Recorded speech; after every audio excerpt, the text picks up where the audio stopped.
Now, Leo, has the Chinese government finally met its own match, its people?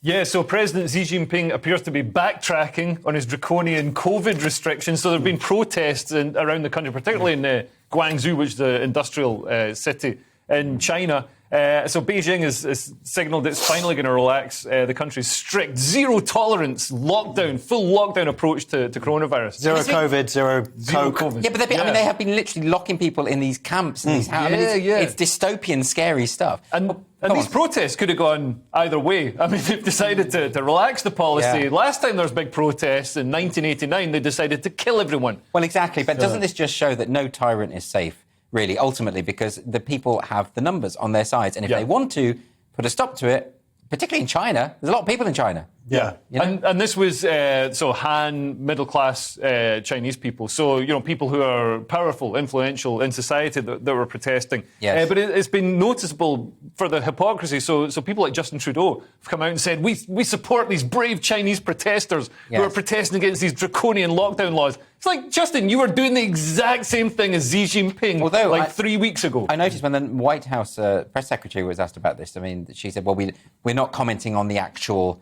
protests themselves or what we think about them, but we do support the right to free protest. Yeah. But why? Why aren't you commenting? Why aren't you saying... Now, this is interesting. Why aren't very sort of prominent politicians, Democrats in America, coming out against the Chinese regime on this? Is it because they think, well, maybe we might have to do something like this ourselves at some point?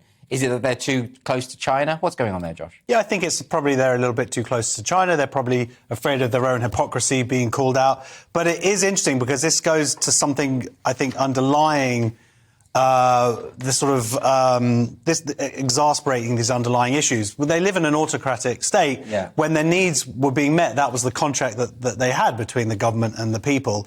When that got broken, and it's not just because of COVID, it's because unemployment's on the increase, and their freedoms, and they're noticing that. And so people aren't just calling for COVID restrictions to be eased, they're also talking for more democracy. Yes. So that's scary. So it is interesting because President Xi is very much a guy who does not like to sort of back down or admit defeat. So what they've sort of said is that there's a new situation, it requires new tasks, and they're saying that now one of the things they're going to do is they're going to allow people, instead of they're going to let them do home isolation instead of being ferried away to quarantine facilities, a.k.a. iPhone factories. Why is this persisting so much, Leo? I mean, I thought the pandemic was over. Well, China's vaccine rollout didn't go very well. Their vaccine's not as effective as the vaccines in this country, although more of their footballers are still alive.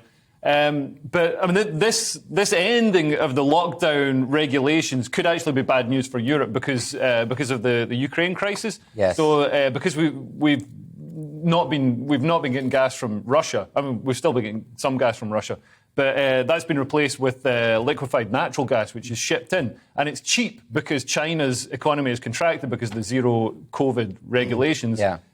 So, you know, if they stop doing that and their economy surges again, they're going to need that gas. The price is going to spike, and all of a sudden, we're not going to have any gas. OK, well, let's move on to Friday.